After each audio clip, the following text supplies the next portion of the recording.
అతను ఇష్టాభిషేకం మనం ఏమనుకుంటే అదే జరుగుతుందంట. దానికి ఇష్టాభిషేకం ఆపరేషన్ చేయాలని బాగా కోరిక. ఆపరేషన్ అంటే ప్రజాసేవ. రాత్రులతో లేచినా కాంపౌండ్ నాటకాల్లో లేగాలి తప్పదు. ఎండలోనే వెళ్ళాలి తప్పదు. అవన్నీ కష్టాలని ఇష్టాలుగా ఆపరేషన్ చేయడం అనేది నిజంగా పుణ్యంతో కూడుకున్న పని. అది చేయడానికి భయం ఎక్కువ. ఇలా 4 గోడల మధ్యలో చేసుకుంటూ ఉంటుంది. నేను చేశాను, 3 సంవత్సరాలు చేశాను. చాలా ఇబ్బంది పడ్డా. అన్నీ నేర్పారా, చెట్టు ఎక్కడ నేర్పారు నేర్పలేదండి.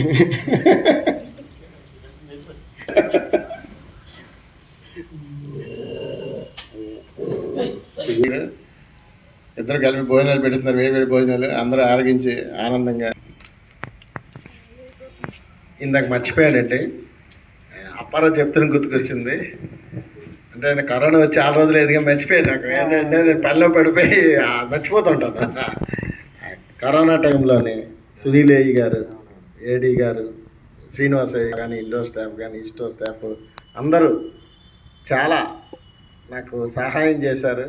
నిజంగా నేను చాలా రుణపడి ఉన్నాను. ఎందుకంటే 15 రోజులు నా జీవితంలో నేను అసలు ఎప్పుడూ సెలవు పెట్టలేదు. ఈ కరోనా పుణ్యమైన సెలవు పెట్టాను. నేను ఎప్పుడు కూడా వెళ్తే మ్యాక్సిమం ఏఈ గారికి అందరికీ తెలుసు, తిరుపతి వెళ్ళడానికే సెలవు పెడతాను. ఎప్పుడు కూడా ఒంట్లో బాగోపోయిన ఆఫీస్. మన స్టోర్స్ ఏడీ గారికి, అలాగే మన అవుట్డోర్ ఏఈ గారికి, ఇండోర్ ఏఈ గారికి నా కృతజ్ఞతలు తెలియజేసుకుంటున్నానండి. నాకు 2.5 years చేశాను స్టోర్స్లోనే. నాకు మంచి సపోర్ట్ ఇచ్చారు ఏఈ గారు మటుకు. అలాగే ఏంటంటే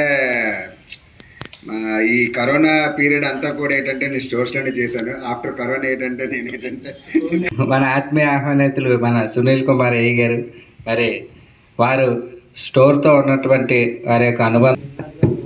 అవుట్డోర్ ఏఈ గారు ఎల్వి రమణ గారికి, ఇండోర్ ఏఈ శ్రీనివాస్ గారికి, యూడీసీ లక్ష్మీరావు గారికి, ఈనాటి సన్మానం సుధీర్ ఎల్లయ్య గారికి, ఈనాటి సన్మానానికి ఇచ్చేసిన సన్మాన సభకు ఇచ్చేసిన ఓఎన్ఎం స్టాఫ్ అందరికీ, వాచ్మెన్లు, కంప్యూటర్ ఆపరేటర్స్ ఇద్దరు, డ్రైవర్స్ అందరికీ నా నమస్కారాలు.